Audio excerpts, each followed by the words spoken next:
চীনে এমবিবিএস পড়ার জন্য কোন বিষয়টি মাথায় রাখবো? একটা ভালো ইউনিভার্সিটি নাকি একটা ভালো স্কলারশিপ, অথবা স্কলারশিপ ইউনিভার্সিটি দুটোই আমি একসাথে কীভাবে পাবো? আমি তো শুনেছি চীনে এমবিবিএস প্রোগ্রামের জন্য স্কলারশিপ পাওয়া যায় না।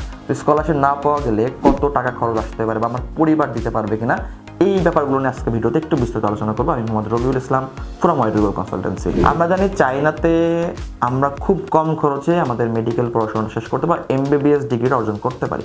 এখন এটা কেমন খরচ বা স্কলারশিপ কি, এবং আমরা এটাও জানি সাথে চায়না ইন্টারন্যাশনাল শিক্ষার্থীদের জন্য অনেক বেশি স্কলারশিপ দিয়ে থাকে। তো সেটা কি এমন যে 100% স্কলারশিপ পাবো, লাইক টিউশন ফি, হোস্টেল ফি দুইটাই ফ্রি থাকবে, নাকি আমাকে অনেক টাকা দিয়ে পড়তে হবে? অনেকে হয়তো বা এই ব্যাপারগুলো অনেক অজানা আছে, সেইটা নিয়ে একটু আমি আলোচনা করবো, ডিপলি আলোচনা করবো।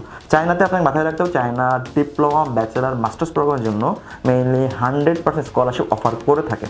এটার বাইরে যদি আমি এমবিবিএস পড়তে চাই, এমবিবিএস মোটামুটি সেলফ ফাইন্যান্স একটা প্রোগ্রাম। এখানে আপনাকে স্কলারশিপ প্রোভাইড করবে না, প্রথম বছরের জন্য স্কলারশিপ দিবে না, এটা আপনাকে পেমেন্ট করে করতে হবে। এখন কত টাকা পাবেন? বিভিন্ন ভার্সিটির বিভিন্ন রকম রেঞ্জ আছে, বিভিন্ন ভার্সিটির বিভিন্ন রকম ফিস আছে। আমি যদি শুরু থেকে বলি, মিনিমাম আপনাকে ধরে রাখতে হবে আপনার চাইনিজ যে মেডিকেল কলেজগুলো আছে সেইগুলোর ফিস 20-25 হাজার আরএমবি থেকে শুরু হয়, সেটা 30-40-50 হাজার আরএমবি পর্যন্ত আছে। তো আমাদের বাংলাদেশিরা মেইনলি যেটা নেয় সেটা হলো তাহলে মিডিল রেঞ্জে একটা ভার্সিটি চুজ করে, যেখানে কস্টটা অ্যাফোর্ড করতে পারে। আমি যদি বাংলাতে যদি ক্যালকুলেশন করি, তাহলে এই খরচটা 4-4.5 লক্ষ টাকা থেকে শুরু করে বছরে 6 বা 6.5 লক্ষ বা 7 লক্ষ টাকা। এটা ডিপেন্ডস করে ভার্সিটিগুলোর উপর। প্রত্যেক ইউনিভার্সিটি ডিফারেন্ট ফিস স্ট্রাকচার। এবং এখানে কি পাচ্ছেন আপনি? এখানে পাবলিক ইউনিভার্সিটি পাচ্ছেন। এবং সেকেন্ড অ্যাডভান্টেজ হলো শুধুমাত্র আপনি না, আপনার মতো অনেক শিক্ষার্থী বিভিন্ন কান্ট্রি থেকে এখানে পড়াশোনা করতে আসছে। অ্যাভারেজ 70-80টার দেশের স্টুডেন্ট এখানে পড়াশোনা করতে আসে। দ্যাট মিনস আপনি বিভিন্ন কান্ট্রির শিক্ষার্থীগুলোর সাথে আপনি আপনার এনভায়রনমেন্ট, ক্লাসরুম শেয়ার করতে পারছেন এবং বিভিন্ন নলেজ গ্যাদার করতে পারছেন।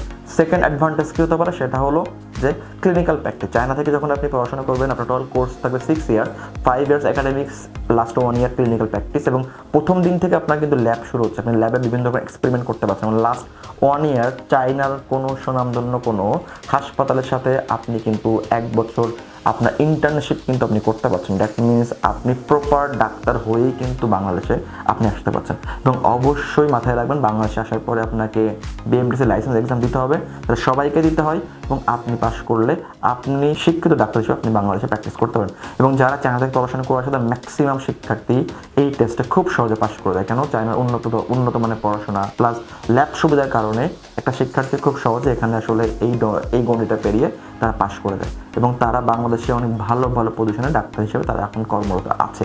তো আপনার যে খরচগুলো হবে চায়নাতে, বাংলাদেশে একটা প্রাইভেটে পড়তে গেলে হিউজ একটা টাকা লাগে এবং সেটা কিন্তু প্রথম দিনই দিতে হয়।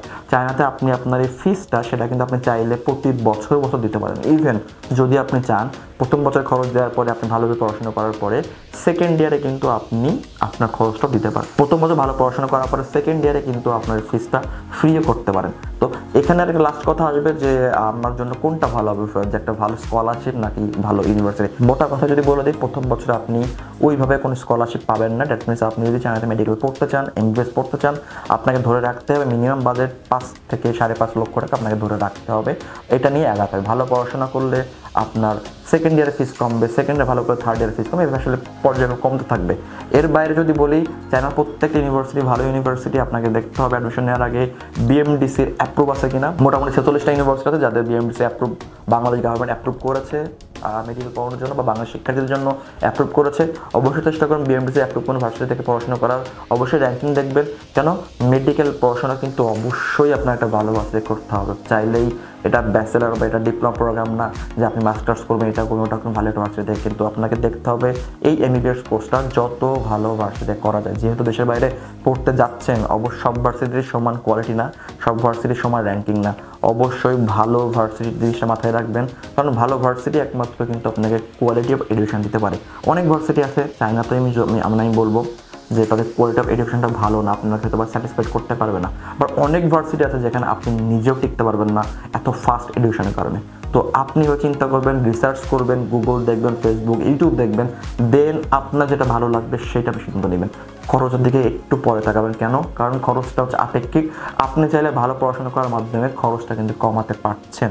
দ্যাট মিনস আপনার প্রথম বছর important, varsity important, certificate important, দেখে নেবেন ওই ইউনিভার্সিটি সেখানকার কোন হাসপাতালের সাথে অ্যাফিলিয়েটেড করা এবং কোর্স কারিকুলাম বা প্যাটার্ন বা আপনার লাস্ট 1 ইয়ার ক্লিনিক্যাল প্র্যাকটিস এটা কেমন হবে। তো যদি এবার চিন্তা তাহলে আশা করি উচ্চশিক্ষা চাই না, তো এমবিবিএস প্রোগ্রামের জন্য আপনার আসলে কোনো বাধা সম্পর্ক হতে হবে না। আমরা ওয়াইজার কনসালটেন্সি 6 বছর বেশির মধ্যে চ্যানেল বিভিন্ন ইউনিভার্সিটি স্কলারশিপ নিয়ে কাজ করে আসছি। আশা করি আপনার উচ্চশিক্ষার জার্নি WWCর সাথে শুরু হবে। ভালো থাকবেন। আসসালামু আলাইকুম।